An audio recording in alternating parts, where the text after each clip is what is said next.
Hi. I'm going to answer the questions that you had posted in the student group in reference to business. So here they are. The first question is, what are some ways to advertise that you're a master herbalist or a master aromatherapist? So some great ways are actually just advertising. So putting ads in local health journals, writing articles, connecting with other people and networking, putting up signs, sponsoring park benches, basketball teams, football teams, having, park bench signs. Just traditional advertising is a great way to do it. It's also good to write articles or be someone that's interviewed in local papers, write editorials, get yourself on some podcast. Some things that you can also do is also offer social proof when you do this. So if you're interviewed, say where you went to school, say what kind of things you've studied, and say the name of your business and let people know how to find you and to get in touch with you. Facebook business page is really great to have. A website's good to have. The thing is that a lot of people will just say, this is what I do. And if there's no way for people to find you, and if there's no social proof, it's really hard for people to want to take the next step with you. Okay, the next question is not strictly business, but any advice on adding herbal therapies into a medical CNM practice? I'm not there yet, but nurse midwives have full practice authority in my state, and I hope to be self-employed. So use your education to help with alternative therapy protocols. Refer. You can also offer nutritional suggestions that include herbal remedies, herbal teas. Lots of nurse midwives and midwives make herbal suggestions, as do many doctors, and it's becoming more and more common. The next question is, what is a good company to use for having labels printed? So students answered this in it, but there are places like Vistaprint, StickerU, different online label places. You can also use tools like Canva and your own printer. Investing in a laser printer and using any size Avery labels that you want could be a really great place to do it. So you can look at those kinds of things and seeing what's available. You can also work with a designer. I mentioned the tool Canva, but there's also places like Fiverr, 99 Designs, Moonlighter. Those are places that you can get things specifically designed just for you, and the prices are quite reasonable. The next question is, biggest question for me besides proper labeling is, how do you mitigate the risk of being sued from the general public if you have a shop full of pre-made herbal products? And I said, just for clarity, are they your products or your products and other people's products? So here's the thing, get insurance coverage. There's lots of different places out there. There's Canopy, Farmers Home Bureau can probably come up with an umbrella policy. You can find stuff at, I believe it's Veracity, Alternative Balance. There's all kinds of places out there that can help you with this. You can look at getting a store policy, a manufacturing policy. It just really depends on what you're looking into. So if you're doing things that are classified as nutraceuticals, your insurance premiums are going to be much higher. Things like dried teas and topical applications, the insurance will tend to be cheaper. But there are a lot of different things out there. And so I'm going to update on this at some point for you. I am currently in the process of talking to I think it's 5 different agencies that insure herbal products and herbal businesses. So hopefully I can give you guys some information on some of the new products that are out there, because they do change. The CBD market and the marijuana market has expanded this stuff in a lot of ways, but it's also made a lot of premiums a lot more expensive. So make sure that if you're not going to be offering those products, you tell the agent that right away. Because sometimes, even me, I was talking to one of the agents and they were like, okay, and so what kind of CBD products are you? And I'm like, no, I'm not asking about that. I'm asking about tea. They're like, oh, it was herbs. We just assumed. So make sure you're really clear when you're talking to the different agencies that are out there what you are going to be offering. and expect to do some education. Just because they covered the product doesn't mean that the person you're talking to knows anything about the product.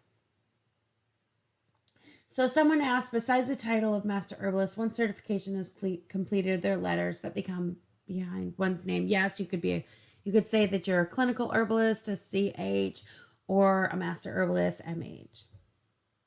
So we talked a little bit about insurance, and the next question had to do with that. And so the suggestions were Veracity and Canopy. Those are two options. The next question is, I make and sell goat milk soap and lotions, usually at craft show and events. My plan is to replace half the soap with herbal remedies and herbal products. I'm not sure how to price herbal products and what type of insurance I should need. So there's things like Crafty Base that can help. You can use a spreadsheet. We also have suggestions in the classroom. So what you're going to need to do is basically you need to make sure that you cover your cost, and that includes everything. So your cost is from the packaging, the labeling, the base ingredients, electricity, room or space rent, heat, utilities. Those are all part of your cost that go into your final product. And then you would do a 30 to 200% markup for the percentage of, your cost. So if you use like the equivalent of 2 cents of electricity, you add that to your cost. And then you need to put in your wage. So if you can make 100 of something and you pay yourself $20, $30, $50 an hour, you need to bring that into the equation too. We have this in the classroom towards the end. So I would definitely take a look at that. I would look at other resources online. And I'm going to tell you this right now. Please don't be the cheapest thing in the shop. You don't have to be Walmart. You don't have to give anybody a discount. And a lot of students, when they first start out, they say, oh, Demetria, but I want people to be able to afford me. No, you don't want people to be able to afford you. You want your customers to be able to afford you. There's a difference there. You don't need to be 100% affordable for everyone. If someone wants you, they will find a way to get you. And I'm not saying be ridiculous and charge like $800 for something that costs you 2 cents to make. Be fair, but remember that people will buy what they want to buy. We've been through COVID. Now we're going through inflation and different recessions. And then before that, there were some recessions. People always bought what they wanted to buy. There was no shortage of vehicles being sold. There was no shortage of housing being sold, right? We've seen astronomical housing prices this past year. So the reality is that don't charge just enough to continue to make your product. Be fair to yourself. The next question is there any document that helps to keep data on a research case study? I'm not sure what this is referring to. Is this talking about documentation in the classroom? This would be your intake form and the notes that you make for that. And you can use a spreadsheet or a database to keep that information. The next question is advice for clinicians in finding clients, marketing, and advertising. So we talked about this a little bit in the beginning, but look, when you do your finding clients isn't just finding anyone. Marketing isn't just marketing to anyone, and advertising isn't just advertising to anyone. You need to make sure, right, that you have your marketing tight, your advertising tight, so you're attracting and working with clients that want to work with you, that want to pay you. And people say, oh, but there's another herbalist in town. It doesn't matter. There's always, every town has more than one mechanic, more than one plumber, more than one whatever. You don't have to be the only one to be successful. And quite frankly, you don't want to be the only one. It really, really means if you were the only one, that means you have to work with anyone who comes in the door, because your whole reputation is just singular. You're not allowed to not be the only one. So when people get all upset about, oh, there's someone else in town or nearby who does what I do, I'm like, just chill out. It doesn't matter. There's plenty of room for both of you. You're both going to attract completely different kinds of clients. So I would definitely Network, join the Chamber of Commerce, advertise, write editorials, write helpful articles. Look at regional radio advertising. Sponsoring programs on PBS is actually not that expensive. Every now and then, Heart of Herbs will sponsor something on PBS in our local stations in our local market, especially if I'm doing in-person classes. So there's lots of ways out there for you to advertise that doesn't necessarily break the bank. You can also sponsor podcasts. You can also ask, people for referrals. You keep your social media up to date. And even if you don't post on your social media a lot, make sure your contact information is up to date. So make sure people know how to find you, know how to contact you. I mean, I can't tell you how many times I've done like student website reviews and I can't figure out from the website how to contact the clinician. How do I contact this herbalist? There's no email, there's no form, there's nothing. I don't even know what state you're in. So get all of that information on there. If you don't want people coming to your house, get a P.O. box. If you don't want people calling your home phone number, then get a business line. You can do that. There's free business lines. You can get a second cell phone. You can get a service like Grasshopper. I think Google is still doing phone calls. I mean, there's lots of things that you can do, but people have to be able to contact you. And that is one of the biggest hurdles, is not having a way for people to find you. And then you have to tell them what to do. So call us, email us, contact us. Feel free to ask questions. Let people know that you're available for that also. Someone asked if there are templates to help with questions to ask clients. Yes, we have intake templates in all of the classrooms. The next question is, I have a question about making herbal bath and body care items. Do we need to add some type of natural preservative?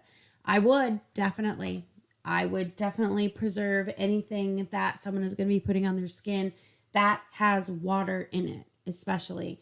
A salve doesn't necessarily need a preservative because it doesn't have any liquid to form mold. You're not going to get mold when there's no water. So I would definitely look into that.